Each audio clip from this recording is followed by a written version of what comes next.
You already got, just by using the techniques I've talked about, it's like being 300 or 400 miles further south. That can make a huge difference in your productivity. Okay? You got the, if you had a natural south-facing slope on your property, that'd be where to put your tunnels, and that'll just increase your production. Okay? You don't need that. It's kind of overkill. I wouldn't do it if you don't have it. It's not worth the work, I don't think, but it doesn't hurt to have it. On the other hand, if you got a really small greenhouse and you want to go crazy, you'll definitely see a difference if you slope it to the south. It will make a difference. You don't want to wait. Take what you learned here today and start tomorrow. The sooner you get stuff growing, the sooner you're eating. The bulk time for growth right now, all the light, all the warmth, we're not getting any more this time of year. Use it now. Take advantage of it. You get distracted, you don't get to start till the middle of October. Many times I haven't planted my greenhouse in the middle of October. It worked fine. If I use seeds, I wasn't eating them before Christmas, but right now all you have time to do tomorrow is start a few flats of plants. You're way ahead of the game. Get that stuff started, then you got time to work on your infrastructure. The first thing to do is get what you're going to plant going. The second thing to do is start the ground preparation. Right? If you have a problem like where am I going to do this, think about lasagna beds. Everybody know what a lasagna bed is? No. Okay. Lasagna bed is simply taking advantage of the fact that things rot and the plants can grow where things rot. So you take things like barnyard manure, and it's not really allowed in organic or as far as food safety to use manure straight, but if you're careful and don't do things in the ground and just don't let have the manure lower down in the layers. You're making lasagna like layers, right? So if you're careful, and then where you plant actually, you use soil, potting soil, right? You can make these layers and you can use some manure on the bottom, and it will be safe. I can't say that it would be allowed for organic, and I would say that the GAPS trainers, the food safety cops, would go ballistic if they heard me saying this. Yeah. And I guess they will, But I've done it. I've done it. It works. Just make sure it's down low down in so it can't splash up, and have the bulk of your roots growing in potting soil. And they just, I'm sorry guys, the microbes just aren't that devious. I mean, there's a tiny chance that can go wrong, but it's very small. And it's still going to have loads of time before it gets to you. If you could get that manure heated up ahead of time, that'd be all the better. If you can bring it to over 132 for even 3 days and turn it well, that would be a big deal. If you turned it for five times in 15 days, you would get process to further reduce pathogens, and the food cops would have to go away. Hang their heads down low and say, I don't like any of that manure, but tough. Anyway, you can use manure that way. You can get it so it's composted. It's way better. I always recommend composted manure over it, but I know loads of people that have used raw manure in this kind of way and been fine. I would not do this if you had somebody immune compromised, or little kids or something like that. I'd pay much more attention. I'd be much more careful. But really, it can work, And that's just if you don't have any other source. If you can get a source that's composted, I think that's better. I absolutely do. Get that stuff going down now. The truth is, you're getting very close to what they want anyways, at least the way they used to say it. Now they say it in a year, 9 months or something. But for years, everybody agreed that if you waited 90 days after you used raw manure and nothing that you eating ever had contact with the soil or even splash up, it was perfectly safe. Now they're changing that. That's why you need to write letters. We don't agree, guys. When you see this on the video, if you look, we disagree. And we're not done arguing with you. So you could actually, if you did this right now and had your plants going, you made your lasagna bed, let's say Monday, and had your plants growing, you probably wouldn't pick anything until after Thanksgiving. You would be very close to 90 days already.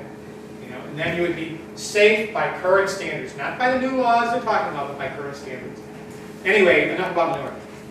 Layers of rotting material.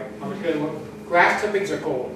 People that aren't doing Kevlar and are silly enough to bag their grass or pile it up in a pile, you can get it. It's gold. Hay is fine if you don't mind weed seeds, straw otherwise. Pretty soon you're going to be buried in leaves. Leaves are great. Layers of stuff. The more you get that green, juicy stuff like grass or the power of manure, the quicker it's going to rot. Make sure it's well soaked, just make layers of it. We'll show you a greenhouse bed out here that we did this summer. You can see the video for that, you can see the materials we use. And then I like to top it with soil if I can get a little bit of soil. Doesn't have to be much, but just enough. That makes it easier for you to plant, right? Keep that watered while your plants are growing in their pots. By the time you're ready to plant, sometime, let's say, start plants now, sometime early October, your plants will be ready. Come out, buy some good potting soil. I used to say McEnroe was the best. They had a bad year. But buy some good potting soil, or make some good potting soil, and make a little pot in that lasagna bed. Make maybe a 5-inch pot for a smaller plant. If you're going to try and grow big collards and kale, you might make a quart pot or something like that. Make a pot. Just what I mean by make a pot is make a hole that's equivalent to a pot, right? A hole in the lasagna bed. Fill it with potting soil and plant in that, and the plants will never look back. By the time they get out of that potting soil, the materials in the lasagna bed will be rotted well enough that they'll be able to feed on it. A critical problem will be if it suddenly turns very cold and dry. Things don't rot when it's cold and dry. So then what you want to do is put a towel over your bed and warm it up and keep it watered, and then it'll rot.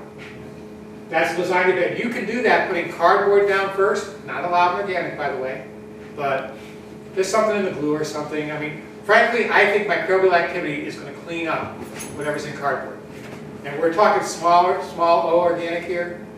I think that you are going to be healthier using that cardboard, waiting for the amount of time it's going to take for you to get your plants ready, and letting all the microbes that are going to be in that lasagna bed remediate whatever's in that cardboard, than you will be if you buy your food at the grocery store.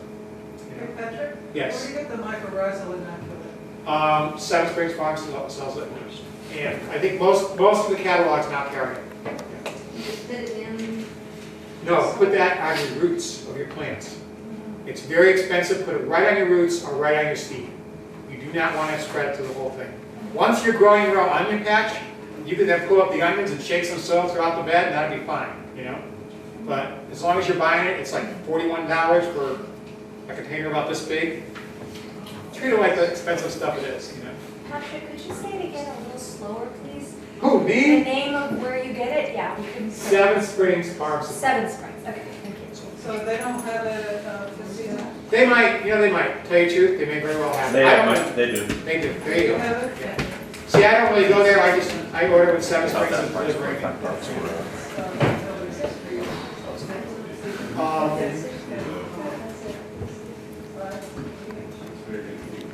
So does everybody understand lasagna bed now? That is your answer. You could do that on a lawn. You could do that on a Johnson grass pasture. You know, you would have to keep fighting the Johnson grass. It'll try and come back in. But with cardboard on the outer edges, you can do that anywhere. It'll work. That's your, I can do this tomorrow. It doesn't matter if I have any space ready. But if, as far as the order of how to do things, start plants first, get soil ready second. How many layers do you usually use? You know, they call for way more than, and if you look this up, they're talking 18 inches and, you know, these really deep ones. I think the one that we did was what, maybe 7 or 12, you know, works fine. So how many layers is that? It depends on your material, you know.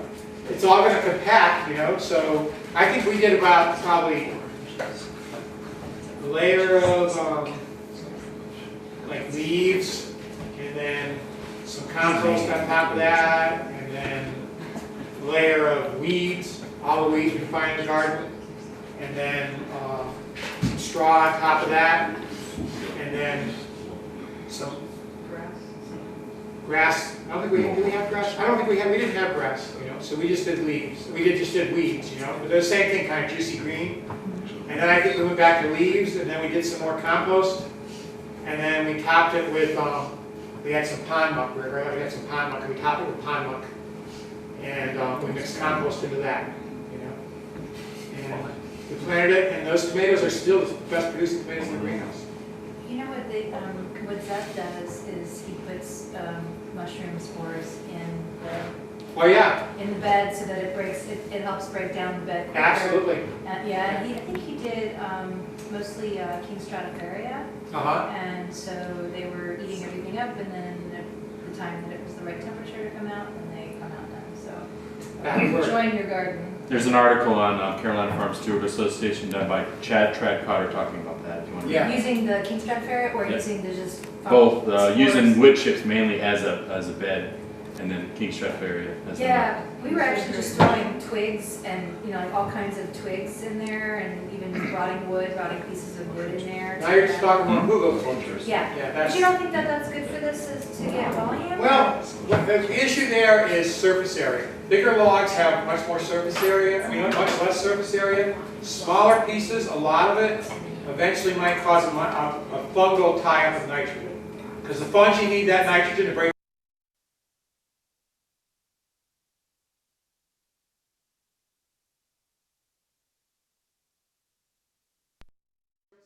Loads of fungal growth and nitrogen sink. Bigger stuff, you know, but I have to say, basically, the lesson that I've learned from the growers I really respect, the Lipke's, these famous compost and all that, is like no wood for a bunch of reasons. It's an alternate host to rhizoctonium and damaging mouth diseases. But I've seen that if you're not doing lots of sawdust, you do another kind, especially the chip stuff that comes from the power lines, that because there's a lot of green in that and a lot of nitrogen there and stuff, and a lot of it's not much more than a year old, that stuff tends to go really fast and not be much of a problem. If it's sawdust from a sawmill where it's like old trees that are cut up and stuff, that can really tie the nitrogen up. The bigger it is, the less surface area, the more it works. I am hesitant to say, you know, just throw any old bunch of twigs and stuff there. I think you might end up running into problems, but I will readily admit that I could be very wrong.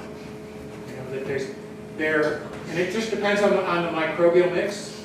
I've had one pile of those chips that got delivered by, you know, French Broad, our power company, that rotted in 3 years. Just gone down to nothing but black little stuff, you know. And other piles that have stayed for years. So it really depends on what fungi get in there. And Trad probably has some really good ones. You know, but I would really be, where I'd say to be really careful is from wood chips down. There you're looking at so much surface area you may well get in trouble. You know. The twigs and stuff, they're often younger growth too, and I don't know if they're a problem. If it's working for you, ain't broke, don't fix it. Not me, I'm learning with Zeb, so. Yeah, if it's working for Zeb, then it probably is working. I mean, you know, I'm not going to say that something that works doesn't work. I'm not that stupid. Right. Scientists that will tell me that what I'm doing doesn't work, even though it does. But you know, I know that experiential is okay. You can do it that way. And you were saying putting cardboard on the outside. Cardboard down to suppress any bad weeds. Oh, okay, but I think there's something about cardboard on the edges. No? Well, on the edges of Johnson grass, so that you have a big barrier, so it can't then come back in and invade. Okay. You need to make a border. If you're working with some invasive weed like mugwort, Johnson grass, nutsedge, things that can move in from the edges, nutsedge less so, but it can do it by sending nuts out, you know. Then what you need to do is not only make your bed so that stuff can't grow on no person's land, safe from weeds, no weed land, you know. So you can do that with a tiller, you know, or you can hand dig it, or you could, the easiest thing is lay down a cardboard and cover that cardboard well with some kind of mulch stuff, because fungi are going to grow in that cardboard and they are as slippery as ice. That's very simple. Yeah. I mean, I landed on my butt many a time when the cardboard got exposed. Yes. When I put cardboard down to start a new bed and then consequently used it, the weeds didn't come in it for at least 3 years after. Good. Excellent. I bet you didn't have Johnson grass. Or mugwort. I have it now, but I don't know if I had it then. Or both of those are just, they're numero uno fungo, you know? Very, One more question for you is, what about trenching trenching on the sides of your tunnels or your greenhouse to hold water, to retain water? Do you do any of that? you could try it. It just might be uncomfortable to harvest them and stuff. Remember that water can be very cold. You know? Well, yeah, I mean, you would fill them in with stuff, but. I see. Yeah, if you. Just to increase drainage, you mean, or? No, actually, To to hold water- increase water catchment, yeah. To give that's you- another thing. So if you're doing, you've been doing just trenching. So is the purpose of holding the water to give you more access to irrigation, or is it to give you water because of its ability to moderate the temperature? I don't don't know if I have the answer to that, but basically it's water catchment, and then it also is going to provide more water for the inside of your greenhouse. It's gonna hold more water in the area that you want it, but if it's not deep enough, it's gonna freeze, so I'm not quite sure. Well, freezing is not really a problem. I mean, you know, they're gonna thaw out again, plants can Right. still get the water. Our problem in this garden is we're too wet, so I wouldn't do that here. You might wanna do it other places. It does have bodies of water, moderate temperature. There was a whole culture in the Andes that collapsed because of drought, because they did all their agriculture by having little canals around their beds. You know, there was enough water, and even, you know, you get that mist that comes up, that actually was frost protection. I mean, they were very high up, and yet they extended their seasons very, very far, right, surrounding the beds with water. So it's definitely something to play with. Right, and plus you've got the rain coming off of your greenhouse or your tunnel, so it's catching that. Yes. And retaining it. Yeah. Now, that'd be a good thing to do, absolutely. Let me get through this now. If there's a question about my, you know, what I'm teaching, it's fine. I love that. I want to talk about it now. When we get through that, when we get outside, unless you want to stay after 8, Nope. let's get outside, okay? And that wasn't off site, I didn't even say that. But let's tighten up. All right. Don't wait. Tuck them in with road cover. You got that, right? When do you put the road cover on? When the temperature's going below 25, only at nighttime. Take it off in the daytime unless it's so cold out and gray, you know things aren't going to grow. The reason is it's just a blanket to tuck your plants in through the night and protect them just through the night. You want it off as soon as you get off in the morning so they get enough sun. Okay? And if the temperature's not going below 25, unless you really have all the time in the world, don't bother to pull it over. If you pull it over after dark, on those nights when the temperatures are 35, and then take it off at the crack of dawn, you're probably going to get even more growth. If you're not going to do that, I wouldn't bother unless it's going below 25. And that's about the only time you use it. You use it to protect from that deep cold, really slow down freezing. Okay, that's what it's for, yes. For our beds that we decide for the hardier beds where we just want to use road cover over the hoops versus plastic, would you leave it on, or would you say that's not going to give you a greenhouse effect? You should. It'll give you a little greenhouse effect. I wouldn't leave it on yet. I'd go for sun. You know, but I might start leaving it on sometime in October. You know, and then just pay attention. Maybe leave one open and see how those plants do compare. I think they'll probably do better with the fabric. So no sun gets through the fabric? No, not as much. That's all. No, nothing would grow up the fabric. No, this stuff. You can grow things under fabric, but we are now coming into a time when every last drop of sunlight's going to make a big difference. I was just wondering, like, if you're gonna go away for a couple days, you know. If you're going away for a couple days, there's no one to work that fabric, I leave it on. Just leave it on. I go away at Christmas all the time, and my poor garden is, because I can get somebody, take it on and off. When I couldn't do that, I just left it covered up. When I opened them up, they were happy to get some light. For how long can you I'd go go away for a week. They did okay, you know. with no water, no additional water? In the winter time, it's December, I watered well when I left, they're fine for a week. You know. I mean, now if I'd been surprised by it going into the 70s like it can, those plants would have been sorry. They probably would have still lived, to tell you the truth. Plants are really tough.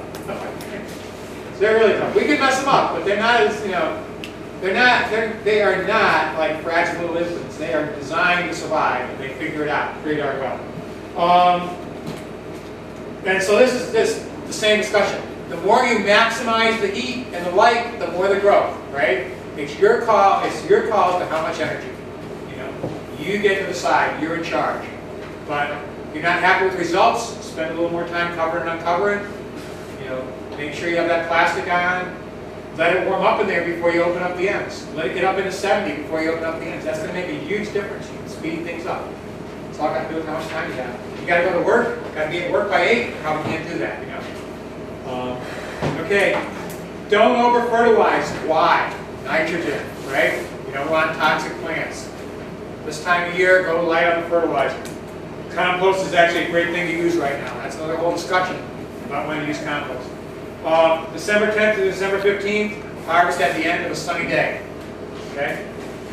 Collect those pesky ladybugs now. Does your house get invaded by ladybugs? Gather them up, put them in a mason jar with some straw for them to cling to. Put a piece of cheesecloth over the top of it. Moisten that cheesecloth.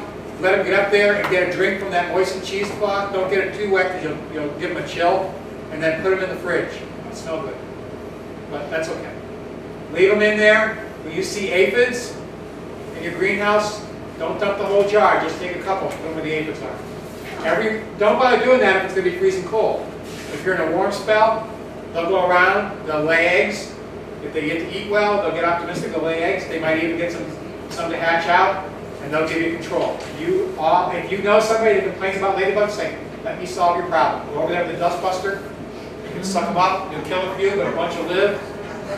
Put them in that jar, stick them in the fridge, that's the hard part.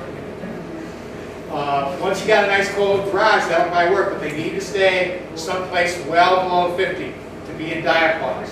You're doing them a favor. In the house, they're going to die. They're going to use up their fat reserves and die. There's nothing to eat. You put them to sleep, you let them out and there's food. They work for you. They go to sleep when you put them in the fridge, the ladybugs? It's called diapause. It's their kind of hibernation. What's it called? Diapause. D-I-A-P-A-U-S-E. I think I spelled it right. Probably, anyways. We already talked about the hardiest plants.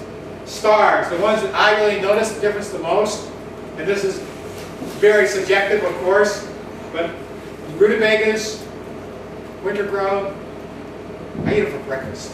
They're so good. They're so rich. They're so wonderful. Baby white turnips, you already heard me wax on and on about that. Escarole.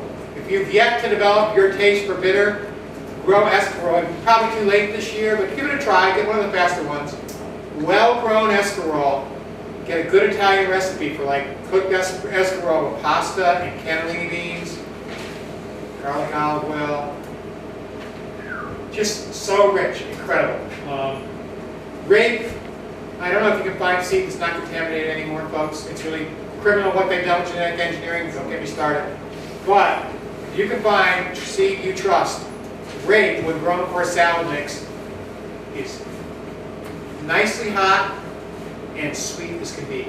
It's really a delightful little thing. I wouldn't put tons in a salad mix, but boy is it good. Carrots, winter-grown carrots. There's just, you can't beat them. They're amazing. You'll see. You'll be thrilled. By the way, there's one called Merida from Territorial Seed. You can winter grow that outdoors with nothing more than row cover, or not even anything if you want to, but they'll be better under row cover. You plant them last week or so of September into the first 2 weeks of October. And they'll be ready to eat sometime in April or early March, and they'll be amazing. They'll be big and wonderful. It's the only one that's designed to not mold. We grow carrots straight through the winter of any number of kinds, but we're doing that in the greenhouse. If you want to grow them outside without protection, Merida, like the city of Mexico. And then the bunching onion, not only can you grow it all winter, but it can freeze solid. You bring it inside, you strip off the gushy outer layer, long white spear that's not just oniony, reasonably mild, but sweet once again. Really impressive, really fun. I already told you about celery. Okay, that's it for that. The problem we have now run into is vegetable weevil. And that's because we're doing less and less tillage. If you work your soil, you'll probably never have trouble with vegetable weevil. But another class would be about not tilling and why not to till. And when you don't till, vegetable weevils reproduce in the top inch or so of soil. So because we're not tilling, they're multiplying. And they can do an awful lot of damage. If you see holes in your vegetable but can't see what's doing it, come out at night with a flashlight. You know, wintertime holes. Right? Come out at night with a flashlight, and it's going to be this weevily looking little thing, and these kind of translucent little larvae. And that's vegetable weevil. Richard McDonald, my entomologist friend, tells me they're out there, and I'm going to find them, but I haven't yet. But apparently they're available. They found a cold-tolerant nematode that's active below 45 degrees. That's ideal. The problem with regular beneficial nematodes is when they're active, there's nothing for them to invade because they do not attack eggs. And these guys are eggs until it gets colder. Then they become out, then they have a soil stage with their larvae, and that's what the weevils would get. But it doesn't happen in time for the not weevils, but the nematodes would get. It doesn't work, the timing's off, so we need these cold-tolerant nematodes. That's the ideal natural solution. Until then, we've had some success with both neem and spinosad. Pyganic apparently works very well. Pyganic is a pyrethrum-based, organically allowed but restricted toxin. I personally think that it's the next rotenone. Rotenone, I don't know if you know, but now is heavily used by people I know. It was heavily used and favored by organic gardeners for a long time. It's now implicated in Parkinson's disease. And I have a friend who used a fair amount of it who has Parkinson's. I can't say for sure that that's why, but I think Pyganic is the next one. So if you use it, and I'm not saying don't use it, but if you use it, follow every direction. Use the respirator, use the protective clothing, treat it like the very strong neurotoxin it is. It's allowed in organic because it's gone in 6 hours. That's the good side. The downside is powerful neurotoxin. Yes. It's called what? Pyganic. Okay. It's pyrethrum and organic. PY. Yeah. It is our biggest gun. It's our surest kill. I say our. I've got a container about that much left in it, and I haven't touched it in 5 years, and I'm not going to use it. I've decided.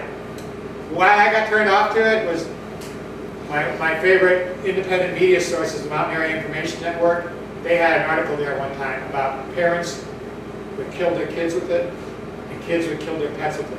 Simply from not reading the directions, it's used for lice and or for fleas.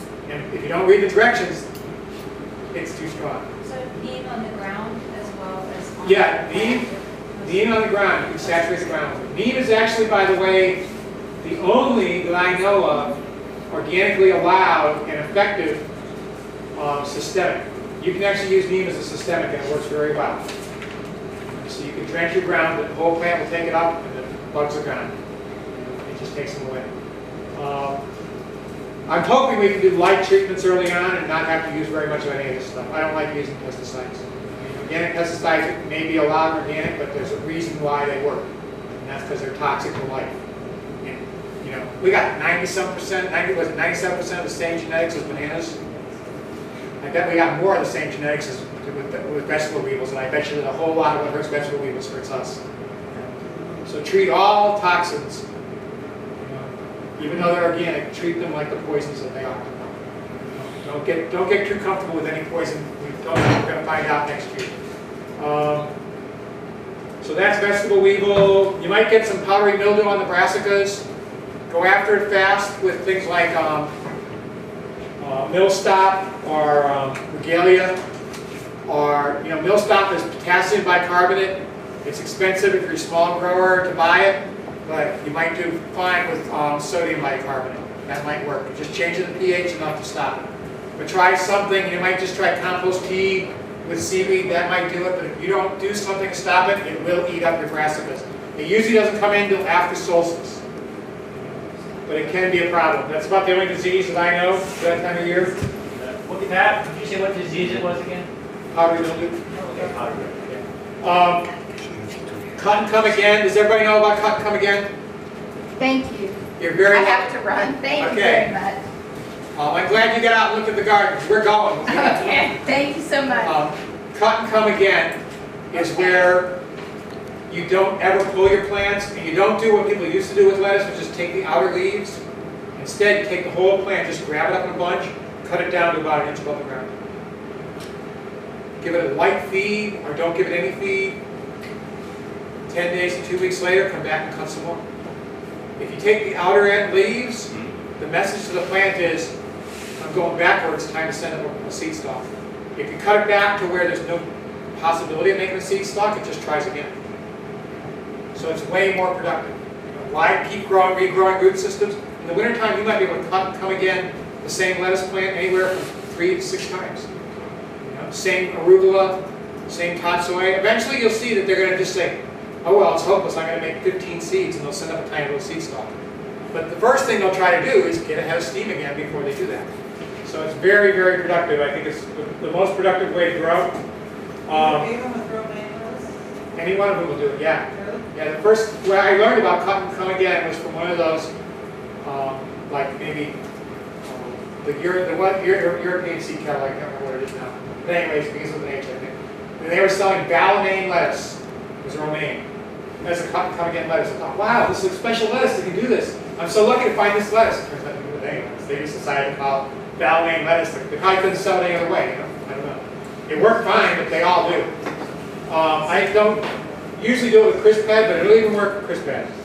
If you're going to grow beets, rutabagas, carrots, and turnips, those are the ones to start as soon as possible. Those roots take more time.